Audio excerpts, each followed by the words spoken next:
सुनते हैं अध्याय 2। आखेट, खाद्य संग्रह से भोजन उत्पादक तक।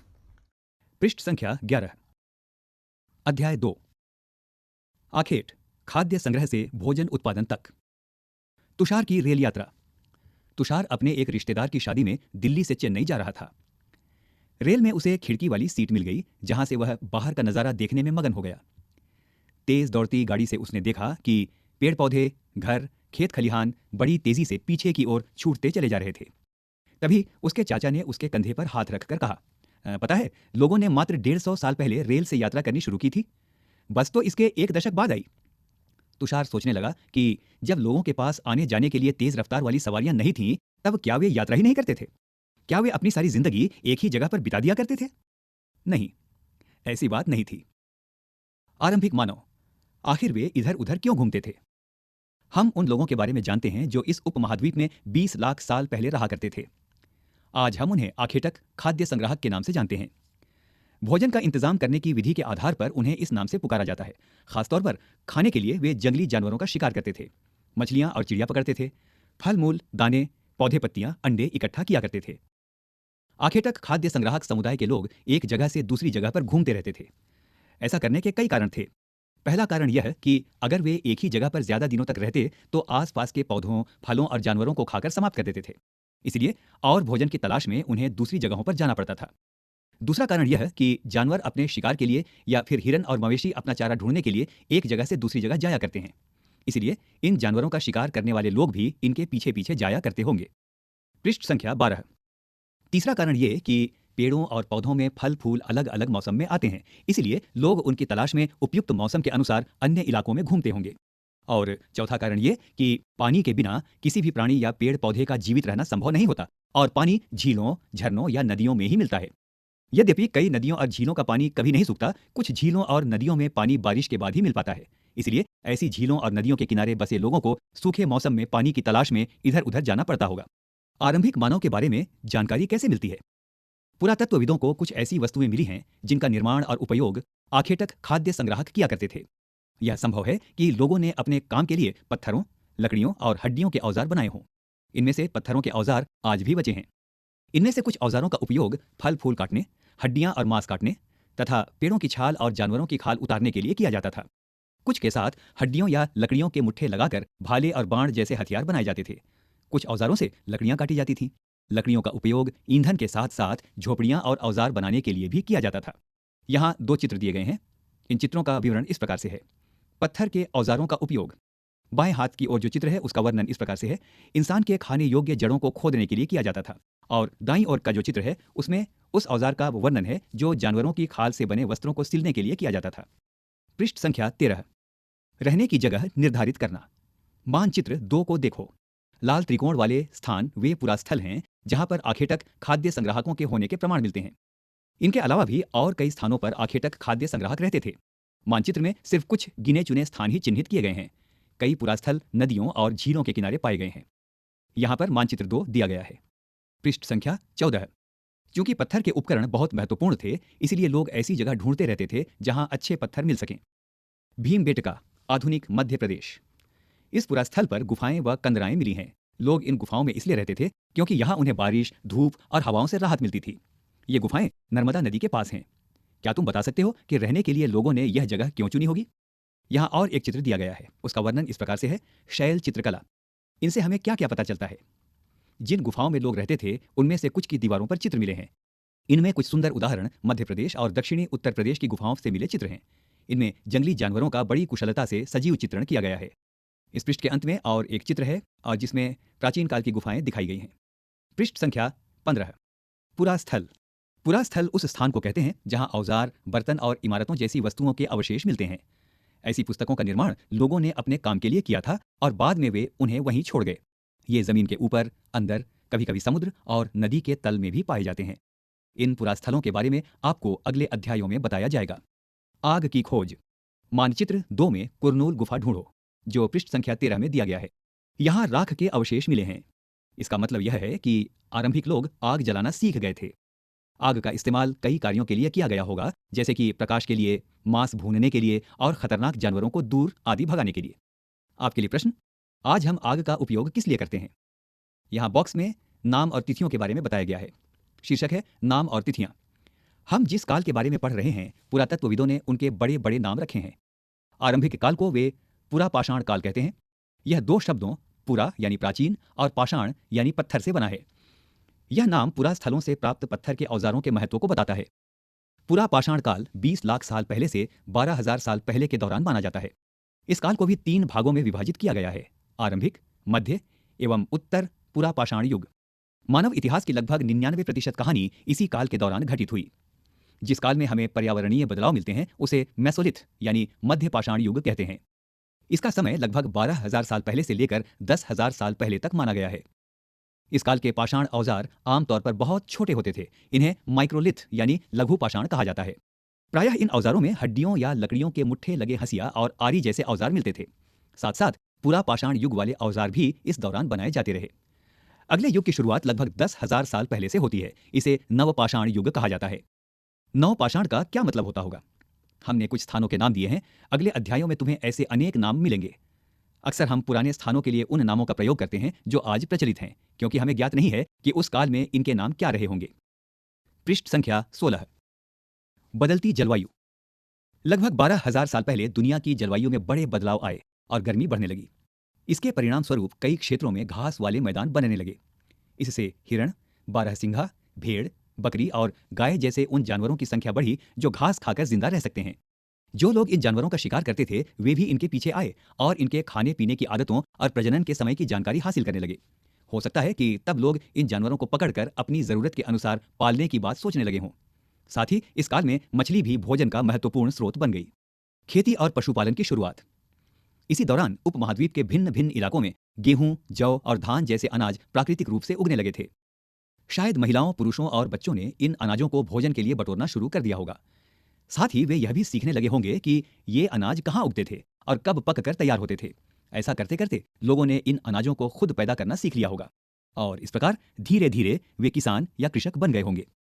इसी तरह लोगों ने अपने घरों के आसपास चारा रखकर जानवरों को आकर्षित कर उन्हें पालतू बनाया होगा। सबसे पहले जिस जानवर को पालतू बनाया गया वह कुत्ते का जंगली पूर्वज था। धीरे धीरे लोग भेड़, बकरी, गाय और सुअर जैसे जानवरों को अपने घरों के नजदीक आने को उत्साहित करने लगे। ऐसे जानवर झुंड में रहते थे और ज्यादातर घास खाते थे। अक्सर लोग अन्य जंगली जानवरों के आक्रमण से इनकी सुरक्षा किया करते थे और इस तरह धीरे धीरे वे पशुपालक बन गए होंगे। आपके लिए प्रश्न, क्या तुम बता सकती हो कि सबसे पहले कुत्तों को ही पालतू क्यों बनाया गया? बसने की प्रक्रिया। लोगों द्वारा पौधे उगाने और जानवरों की देखभाल करने को बसने की प्रक्रिया का नाम दिया गया है। अपनाए गए ये पौधे तथा जानवर अक्सर जंगली पौधों तथा जानवरों से भिन्न होते हैं। इसकी वजह यह है कि बसने की प्रक्रिया की दिशा में अपनाए गए पौधों या जानवरों का लोग चयन करते हैं। पृष्ठ संख्या 17। उदाहरण के तौर पर लोग उन्हीं पौधों या जानवरों का चयन करते हैं जिनके बीमार होने की संभावना कम हो। यही नहीं, लोग उन्हीं पौधों को चुनते हैं जिनसे बड़े दाने वाले अनाज पैदा होते हैं, साथ ही जिनकी मजबूत डंठलें अनाज के पके दानों के भार को संभाल सकें। ऐसे पौधों के बीजों को संभाल कर रखा जाता है ताकि फिर से उगाने के लिए उनके गुण सुरक्षित रह सकें। उन्हीं जानवरों को आगे प्रजनन के लिए चुना जाता है जो आमतौर पर अहिंसक होते हैं। इसलिए हम देखते हैं कि पाले गए जानवर तथा कृषि के लिए अपनाए गए पौधे जंगली जानवरों तथा पौधों से धीरे धीरे भिन्न होते गए। मिसाल के तौर पर जंगली जानवरों की तुलना में पालतू जानवरों के दांत और सींग छोटे होते हैं। आपके लिए काम, दांतों के इस चित्र को देखो। इनमें से कौन सा जंगली सुअर का है और कौन सा पालतू सुअर का? बसने की प्रक्रिया पूरी दुनिया में धीरे धीरे चलती रही। यह करीब 12,000 साल पहले शुरू हुई। वास्तव में आज हम जो भोजन करते हैं वो इसी बसने की प्रक्रिया की वजह से है। कृषि के लिए अपनाई गई सबसे प्राचीन फसलों में गेहूं तथा जौ आते हैं। उसी तरह सबसे पहले पालतू बनाए गए जानवरों में कुत्ते के बाद भेड़ बकरी आते हैं। यहाँ एक चित्र दिया गया है जिसका शीर्षक है अनाज के उपयोग और उसके अलग अलग स्वरूप को यहाँ पर बताया गया है। बीज के रूप में, खाद्य के रूप में, उपहार के रूप में और भंडारण के लिए। एक नवीन शैली। तुम किसी पौधे के बीज को बोकर देखो। तुम पाओगी कि इसे विकसित होने में कुछ वक्त लगता है। इसमें कुछ दिन, महीने या फिर साल तक लग सकता है। इसलिए जब लोग पौधे उगाने लगे तो उनकी देखभाल के लिए उन्हें एक ही जगह पर लंबे समय तक रहना पड़ा था। बीज बोने से लेकर फसलों के पकने तक पौधों की सिंचाई करने, खरपतवार हटाने, जानवरों और चिड़ियों से उनकी सुरक्षा करने जैसे बहुत से काम शामिल थे। कटाई के बाद अनाज का उपयोग बहुत संभाल कर करना पड़ता था। अनाज को भोजन और बीज दोनों ही रूपों में बचा कर रखना आवश्यक था। इसीलिए लोगों को इनके भंडारण की बात सोचनी पड़ी। पृष्ठ संख्या 18। बहुत से इलाकों में लोगों ने मिट्टी के बड़े बड़े बर्तन बनाए, टोकरियां बुनी या फिर जमीन में गड्ढा खोदा। आपके सोचने के लिए। क्या आपको लगता है कि शिकारी या भोजन संग्रह करने वाले बर्तन बनाते और उनका प्रयोग करते होंगे? अपने जवाब का कारण बताइए। जानवर, चलते फिरते खाद्य भंडार। जानवर बच्चे देते हैं जिससे उनकी संख्या बढ़ती है। अगर जानवरों की देखभाल की जाए तो उनकी संख्या तो बढ़ती ही है, साथ ही उनसे दूध भी प्राप्त हो सकता है जो भोजन का एक अच्छा स्रोत है। यही नहीं, जानवरों से हमें मांस भी मिलता है। दूसरे शब्दों में पशुपालन भोजन के भंडारण का एक तरीका है। जरा सोचें और बताएं, भोजन के अतिरिक्त जानवरों से और क्या क्या मिल सकता है और आज जानवरों का उपयोग किस लिए होता है। आओ आरंभिक कृषकों और पशुपालकों के बारे में पता करें। मानचित्र 2 जो पृष्ठ संख्या 13 में दिया गया है, देखो। क्या तुम्हें वहां कई नीले वर्ग दिख रहे हैं? पता है, इनमें से प्रत्येक बिंदु उस जगह को दर्शाता है जहां पुरातत्वविदों को शुरुआती कृषकों और पशुपालकों के होने के साक्ष्य मिले हैं। ये पूरे उपमहाद्वीप में पाए गए हैं। इनमें सबसे महत्वपूर्ण पश्चिमोत्तर क्षेत्र में, आधुनिक कश्मीर में और पूर्वी तथा दक्षिण भारत में पाए गए हैं। वास्तव में ये निर्दिष्ट स्थान कृषकों और पशुपालकों की बस्तियां थीं या नहीं, इसे जांचने के लिए वैज्ञानिक खुदाई में मिले पौधों और पशुओं की हड्डियों के नमूनों का अध्ययन करते हैं। इनमें से सबसे रोचक जले हुए अनाज के दानों के अवशेष हैं। ऐसा लगता है कि ये गलती से या फिर जानबूझकर जलाए गए होंगे। वैज्ञानिक इन अनाज के दानों की पहचान कर सकते हैं। इस तरह हमें पता चलता है कि इस महाद्वीप के विभिन्न भागों में बहुत सारी फसलें उगाई जाती रही होंगी। वैज्ञानिक विभिन्न जानवरों की हड्डियों की भी पहचान कर सकते हैं। पृष्ठ संख्या 19, स्थायी जीवन की ओर। पुरातत्वविदों को कुछ पुरास्थलों पर झोपड़ियों और घरों के निशान मिले हैं, जैसे कि बुर्ज होम जो वर्तमान कश्मीर में है। यहाँ के लोग गड्ढे के नीचे घर बनाते थे जिन्हें गर्तवास कहा जाता है। इनमें उतरने के लिए सीढ़ियां होती थीं। इससे उन्हें ठंड के मौसम में सुरक्षा मिलती होगी। पुरातत्वविदों को झोपड़ियों के अंदर और बाहर दोनों ही स्थानों पर आग जलाने की जगहें मिली हैं। ऐसा लगता है कि लोग मौसम के अनुसार घर के अंदर या बाहर खाना पकाते होंगे। आपके लिए काम, एक गर्तवास का चित्र बनाओ। बहुत सारी जगहों से पत्थर के औजार भी मिले हैं। इनमें से कई ऐसे हैं जो पुरापाषाण युगीन उपकरणों से भिन्न हैं, इसलिए उन्हें नवपाषाण युग का माना गया है। इनमें वे औजार भी हैं जिनकी धार को और अधिक पैना करने के लिए उन पर पॉलिश चढ़ाई जाती थी। ओखली और मूसल का प्रयोग अनाज तथा वनस्पतियों से प्राप्त अन्य चीजों को पीसने के लिए किया जाता था। आज हजारों साल बाद भी ओखली और मूसल का प्रयोग अनाज पीसने के लिए किया जाता है।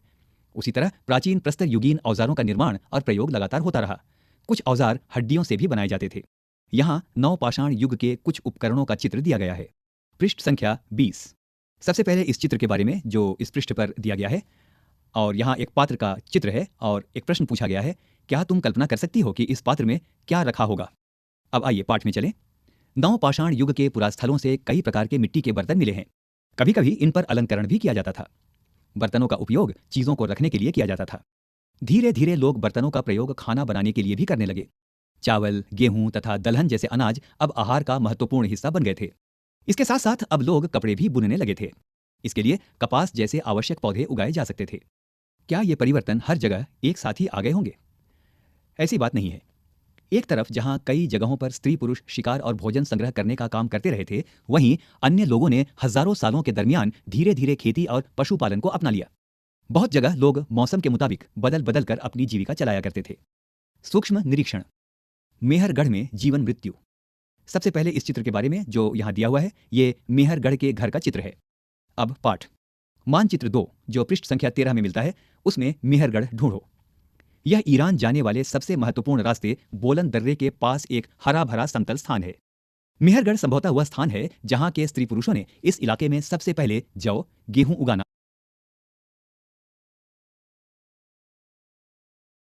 उगाना और भेड़ बकरी पालना सीखा। यहाँ विभिन्न प्रकार के जानवरों की हड्डियां मिली, जिनमें हिरण तथा सुअर जैसे जंगली जानवरों तथा भेड़ और बकरियों की हड्डियां हैं। मेहरगढ़ में इसके अलावा चौकोर तथा आयताकार घरों के अवशेष भी मिले हैं। प्रत्येक घर में 4 या उससे ज्यादा कमरे हैं, जिनमें से कुछ संभवतः भंडारण के काम आते होंगे। मृत्यु के बाद सामान्यतः मृतक के सगे संबंधी उसके प्रति सम्मान जताते हैं। लोगों की आस्था है कि मृत्यु के बाद भी जीवन होता है, इसलिए कब्रों में मृतकों के साथ कुछ सामान भी रखे जाते थे। मेहरगढ़ में ऐसी कई कब्रें मिली हैं। पृष्ठ संख्या 21। एक कब्र में एक मृतक के साथ एक बकरी को भी दफनाया गया था। संभवतः इसे परलोक में मृतक के खाने के लिए रखा गया होगा। यहाँ एक चित्र दिया गया है जिसका वर्णन इस प्रकार से है। मेहरगढ़ की कब्र का चित्र। क्या तुम बकरी के कंकाल को पहचान सकते हो? अन्यत्र, फ्रांस की गुफा में की गई चित्रकारी। अपने एटलस में फ्रांस ढूंढो। यह चित्र फ्रांस की एक गुफा का है। इस पुरास्थल की खोज लगभग 100 साल पहले 4 स्कूली छात्रों ने की थी। इस तरह के चित्र लगभग 20,000 साल पहले से लेकर 10,000 साल पहले के बीच बनाए गए होंगे। इनमें कई जानवरों के चित्र हैं। इनमें जंगली घोड़े, गाय, भैंस, गैंडा, रेंडियर, बारहसिंघा और सुअरों को गहरे चमकीले रंगों से चित्रित किया गया है। इन रंगों को लौह अयस्क और चारकोल जैसे खनिज पदार्थों से बनाया जाता था। यह संभव है कि इन चित्रों को उत्सवों के अवसर पर बनाया जाता था या फिर इन्हें शिकारियों द्वारा शिकार पर निकलने से पहले कुछ अनुष्ठानों के लिए बनाया गया होगा। आपके सोचने के लिए, क्या तुम इन्हें बनाने का कोई और कारण बता सकते हो? पृष्ठ संख्या 22। सबसे पहले उपयोगी शब्द जिनका प्रयोग इस पाठ में हुआ है। उपयोगी शब्द: आखेटक खाद्य संग्राहक, पुरा स्थल, उद्योग स्थल, आवासीय स्थल, पुरा पाषाण, मध्य पाषाण, लघु पाषाण, कृषक, पशुपालक, नवपाषाण युग, कब्र। अब पाठ की ओर चलें। एक नवपाषाणिक पुरास्थल। एटलस में तुर्की ढूंढो। नवपाषाण युग के सबसे प्रसिद्ध पुरास्थलों में एक चताल ह्यूक तुर्की में है। यहाँ दूर दराज स्थानों से कई चीजें लाई जाती थीं और उनका उपयोग किया जाता था, जैसे सीरिया से लाया गया चकमक पत्थर, लाल सागर की कौड़ियां तथा भूमध्य सागर की सीपियां। ध्यान रहे कि उस समय तक पहिए वाले वाहन का विकास नहीं हुआ था। लोग सामान खुद या जानवरों की पीठ पर लाद कर ले जाया करते थे। तो बताओ, कौड़ियों तथा सीपियों का क्या उपयोग होता होगा? कल्पना करो, तुम आज से 12,000 साल पहले पत्थर की एक गुफा में रहते हो। पृष्ठ 14 पर देखो। तुम्हारे मामा गुफा की एक भीतरी दीवार पर चित्र बना रहे हैं और तुम उनकी सहायता करना चाहते हो। तुम रंग बनाओगे, रेखाएं खींचोगे या फिर उनमें रंग भरोगे। तुम्हारे मामा तुम्हें कौन कौन सी कहानियां सुनाएंगे? आओ याद करें। 1. इन वाक्यों को पूरा करो। क. आखेटक खाद्य संग्राहक गुफाओं में इसलिए रहते थे क्योंकि खाली स्थान। ख. घास वाले मैदानों का विकास खाली स्थान साल पहले हुआ। 2. खेती करने वाले लोग एक ही स्थान पर लंबे समय तक क्यों रहते थे? 3. पुरातत्वविद ऐसा क्यों मानते हैं कि मेहरगढ़ के लोग पहले केवल शिकारी थे और बाद में उनके लिए पशुपालन ज्यादा महत्वपूर्ण हो गया? पृष्ठ संख्या 23। आओ चर्चा करें। 4. आखेटक खाद्य संग्राहक एक स्थान से दूसरे स्थान पर क्यों घूमते रहते थे? उनकी यात्रा और आज की हमारी यात्रा के कारणों में क्या समानताएं या क्या भिन्नताएं हैं? 5. आखेटक खाद्य संग्राहक आग का उपयोग किन किन चीजों के लिए करते थे? क्या तुम आज आग का उपयोग इनमें से किसी चीज के लिए करोगे? 6. कृषकों पशुपालकों का जीवन आखेटक खाद्य संग्राहकों के जीवन से कितना भिन्न था? 3 अंतर बताओ। आओ करके देखें। 7. ऐसे 2 काम लिखो जिन्हें आज महिलाएं और पुरुष दोनों करते हैं। 2 ऐसे काम बताओ जिन्हें सिर्फ महिलाएं ही करती हैं और 2 वे जिन्हें सिर्फ पुरुष ही करते हैं। अपनी सूची की अपने साथियों की सूचियों से तुलना करो। क्या तुम्हें इनमें कोई समानता या भेद दिखाई दे रहा है? 8. तुम जिन अनाजों को खाते हो उनकी एक सूची बनाओ। इन अनाजों को क्या तुम स्वयं उगाते हो? अगर हाँ, तो एक तालिका बनाकर उसकी खेती की विभिन्न अवस्थाओं को दिखाओ। और अगर नहीं, तो एक तालिका बनाकर दिखाओ कि ये अनाज किसान से लेकर तुम्हारे पास तक कैसे पहुंचे। कुछ महत्वपूर्ण तिथियां जो इस पृष्ठ पर दी गई हैं। मध्य पाषाण युग 12,000 साल से 10,000 साल पहले। बसने की प्रक्रिया का आरंभ लगभग 12,000 साल पहले। नवपाषाण युग का आरंभ 10,000 साल पहले। मेहरगढ़ में बस्ती का आरंभ लगभग 8,000 साल पहले।